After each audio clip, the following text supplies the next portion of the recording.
विद्यमान आमदारांच्या जागांना धक्का न लावता इतर जागांवरच दावेदार व्हायचं असं जागा वाटपाचं गणित महायुतीनं निश्चित केलं आहे। त्यामुळे झालंय काय की अनेक महत्त्वाच्या जागांवर सगळ्याच पक्षांना पाणी फेरावं लागणार आहे। यातीलच एक जागा ती म्हणजे उदगीर विधानसभा मतदारसंघ। या मतदारसंघात सध्या राष्ट्रवादी काँग्रेस अजित पवार गटाचे संजय बनसोडे विद्यमान आमदार आहेत।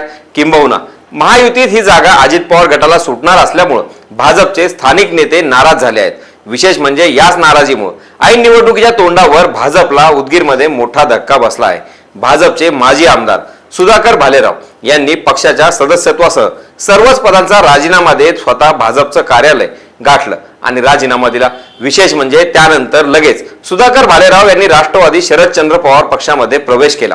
त्यामुळे विद्यमान आमदार तथा राज्याचे क्रीडा मंत्री संजय बनसोडे आणि 2 टर्म उदगीरचे प्रतिनिधित्व केलेले माजी आमदार सुधाकर भालेराव यांच्यात थेट लढत होणार असल्याचं जवळपास निश्चित झालं आहे। तर दुसरीकडे ही निवडणूक दोन्ही उमेदवारांसाठी तितकी सहज नसणार आहे, कारण उदगीरच्या मतदारसंघात असा एक ट्विस्ट येऊ शकतो ज्यामुळे या मतदारसंघातील यंदाची निवडणूक ही विशेष लक्षवेधी ठरू शकते। कारण सूत्रांच्या माहितीनुसार लातूर मतदारसंघातून पराभूत झालेले भाजपचे माजी खासदार सुधाकर शृंगारे हे भाजपला सोडचिठ्ठी देत उदगीर मतदारसंघात निवडणूक लढवण्याचे संकेत मिळत आहेत। त्यामुळे घड्याळ विरुद्ध तुतारी मध्ये होणारी उदगीरची विधानसभा निवडणूक अजून काही वेगळे ट्विस्ट निर्माण करणार का? सुधाकर शृंगारे विधानसभा लढवण्यासाठी कुठल्या पक्षाची साथ देणार की अपक्ष रिंगणात उतरणार? या सगळ्या प्रश्नांची उत्तरं देणारा हा सविस्तर रिपोर्ट। नमस्कार, मी स्वप्नील आणि आपण पाहतात त्याचं काय महाराष्ट्र। तर मंडळी, लातूर जिल्ह्यातील उदगीर विधानसभा मतदारसंघ हा अनुसूचित जातीसाठी राखीव मतदारसंघ आहे। उदगीर या मुस्लिम बहुल मतदारसंघावर आर्य समाज हिंदुत्ववादी विचारांचा मोठा प्रभाव असलेला आपल्याला बघायला मिळतो। किंबहुना इथला विजय हा जातीय समीकरणावर आधारित असतो असं म्हटलं तरी वावगं ठरणार नाही, कारण याचा कायमच प्रत्यय इथं येत राहतो। म्हणूनच या मतदारसंघात उमेदवार कोण यापेक्षा जातीय समीकरण प्रबळ आहेत आणि त्यानुसार इथला आमदार कोण होणार यावर शिक्कामोर्तब होतं। मागच्या काळातील काही विधानसभांचा आढावा घ्यायचा झाल्यास जेव्हापासून हा मतदारसंघ राखीव झाला आहे तेव्हापासून भाजपनं ही जागा स्वतःच्या ताब्यात ठेवली आहे। भाजपचे आमदार सुधाकर भालेराव यांनी 2009 आणि 2014 या दोन्ही वेळी इथून विजय प्राप्त केला होता। मात्र 2019च्या निवडणुकीत राष्ट्रवादीचे संजय बनसोडे यांनी भाजपकडून हा मतदारसंघ हिसकावून घेत आपल्या ताकदीचं प्रदर्शन केलं। 2019 मध्ये राष्ट्रवादीचे संजय बनसोडे पहिल्यांदाच निवडून आले आणि आपल्या पहिल्याच टर्म मध्ये पहिल्या 2.5 वर्षात राज्यमंत्री व त्यानंतर उर्वरित 2.5 वर्षात ते कॅबिनेट मंत्री झाले। मात्र विरोधकांनी 2024च्या निवडणुकीत त्याची पूर्णपणे कोंडी करण्याची तयारी सुरू केली आहे, कारण उदगीर विधानसभा मतदारसंघ हा राखीव झाल्यानंतर सलग 2 वेळा भाजपचे सुधाकर भालेराव या मतदारसंघातून निवडून आले। 2019 मध्ये या पक्षांतर्गत विरोधामुळे उमेदवारी मिळाली नाही आणि त्यांच्या जागी परभणीच्या अनिल कांबळे यांना भाजपनं उमेदवारी दिली। याचा फटका भाजपला 2019 मध्ये बसला। 2019 मध्ये संजय बनसोडे यांची संघ परिवारातील जवळीक सुद्धा त्यांच्यासाठी महत्त्वाची ठरली होती। त्यांनी फुटीनंतर अजित पवारांसोबत महायुतीत बसण्याचा निर्णय घेतला। त्यांच्या वाट्याला राज्याचं क्रीडा मंत्री पदही आलं। त्यामुळे संघ परिवाराशी नातं असलेल्या बनसोडे यांना विधानसभेत तेवढ्या अडचणी येणार नाही, शिवाय भाजपचाही पाठिंबा मिळेल असं बोललं जात होतं। मात्र या सगळ्याच्या अगदी उलट झालं, कारण नक्कीच 2 वेळा भाजपला विजय मिळवून देणाऱ्या सुधाकर भालेराव यांना यंदा उमेदवारी अपेक्षित होती, परंतु महायुतीच्या फॉर्म्युल्यानुसार ती सीट भाजपला सुटणार नाही हे निश्चित होतं। त्यामुळे महायुतीतील संजय बनसोडे यांचे विरोधक म्हणजेच अर्थात सुधाकर भालेराव राष्ट्रवादी काँग्रेस शरद पवार गटात गेले आहेत।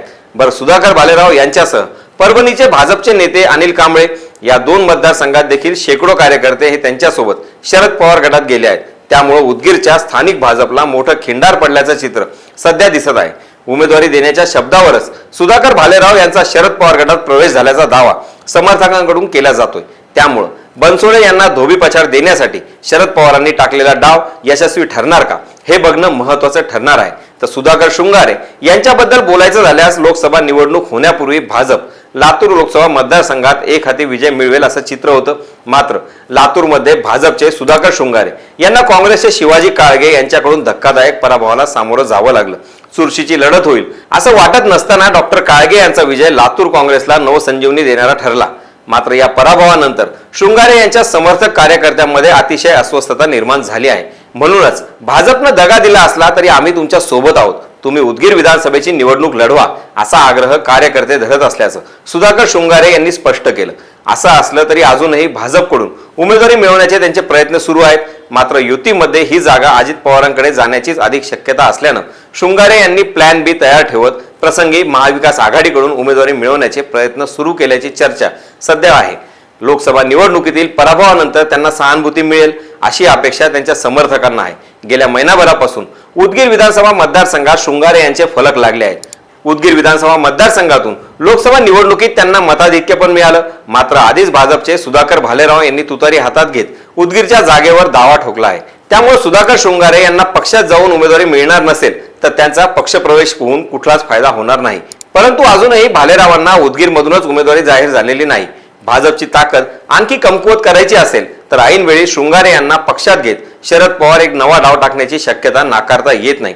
मात्र तसं न झाल्यास सुधाकर शृंगारे जर का अपक्ष रिंगणात उतरले तर संजय बनसोड आणि सुधाकर भालेराव यांच्यात उदगीरच्या इतिहासातील ऐतिहासिक लढत होईल.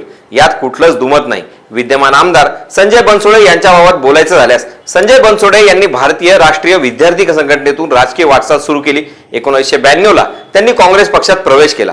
99 मध्ये राष्ट्रवादी काँग्रेस पक्षाची स्थापना झाल्यानंतर त्यांच्याकडे प्रारंभी लातूर जिल्हा कार्याध्यक्ष अशी जबाबदारी देण्यात आली. 2014च्या महाराष्ट्र विधानसभा निवडणुकीत झालेल्या तिरंगा लढतीत बनसोडेंचा निसटता पराभव झाला. त्यानंतर 2019 मध्ये भारतीय जनता पक्षाचा गड असणाऱ्या उदगीर विधानसभा मतदारसंघात तब्बल 20,000 मतांच्या अंतरानं भाजपचे डॉक्टर अनिल कांबळे यांचा पराभव करून ते पहिल्यांदा आमदार झाले. त्यांच्या रूपानं उदगीरला 35 वर्षानंतर मंत्रिपद मिळालं. त्यापूर्वी 1984 ते 86 मध्ये बाळासाहेब जाधव हे मंत्री होते. तर सुधाकर भालेराव यांच्याबद्दल बोलायचं झाल्यास सुधाकर भालेराव हे भाजपचे जुने नेते आहेत. त्यामुळं मराठवाड्यात ते भाजपचं सक्षम नेतृत्व. मात्र पक्षातील अंतर्गत कुरघोडींना हैराण होऊन सुधाकर भालेराव यांनी राष्ट्रवादीत प्रवेश केला. मतदारसंघ आरक्षित झाल्यापासून ते उदगीरचे आमदार होते. त्यामुळे नक्कीच या मतदारसंघावर त्यांची पकड किती मजबूत असणार याचा अंदाज आपल्याला येतो. तर सुधाकर शृंगारे यांचा मुळातच राजकारणाचा पिंड नाही. तरीही 2019च्या लोकसभा निवडणुकीत त्यांनी 3.25 लाख मताधिक्य घेऊन विजय मिळवला होता. त्यांच्या निधीतून लातूरमध्ये बरीच कामही झाली. त्यामुळे नक्कीच हे तिघही एकमेकांसाठी तुल्यबळ स्पर्धक आहेत. आता इथली जातीय समीकरणं बघितली, शहर परिसरातील मुस्लिम, लिंगायत, वंजारी मतदारांची संख्या लक्षणीय आहे. लिंगायत, मातंग मराठा आणि इतर हे भाजपच्या मागे उभे राहिलेले दिसून आले. तर मुस्लिम आणि दलित मतं यांचं विभाजन हे राष्ट्रवादी आणि वंचित मध्ये झाल्याचं इथं मागच्या निवडणुकीत दिसून आलं. यंदा मात्र मराठा समाज भाजपला साथ देणार का यात शंका आहे. नक्कीच याचं कारण काही वेगळं सांगायची गरज नाही. शिवाय बनसोडे यांनी आपल्याला मिळालेल्या मंत्रिपदाचा उपयोग उदगीर मतदारसंघातील विकास कामे मार्गी लावण्यासाठी करून घेतला. तसंच कोट्यवधींचा निधी देखील आणला. त्यामुळं त्याचा फायदा होऊ शकतो असं बोललं जात आहे. मात्र ज्या संजय बनसोडे यांना शरद पवारांनी संधी दिली त्याच संजय बनसोडे यांनी अजित पवारांना साथ देत शरद पवारांना विरोध केला.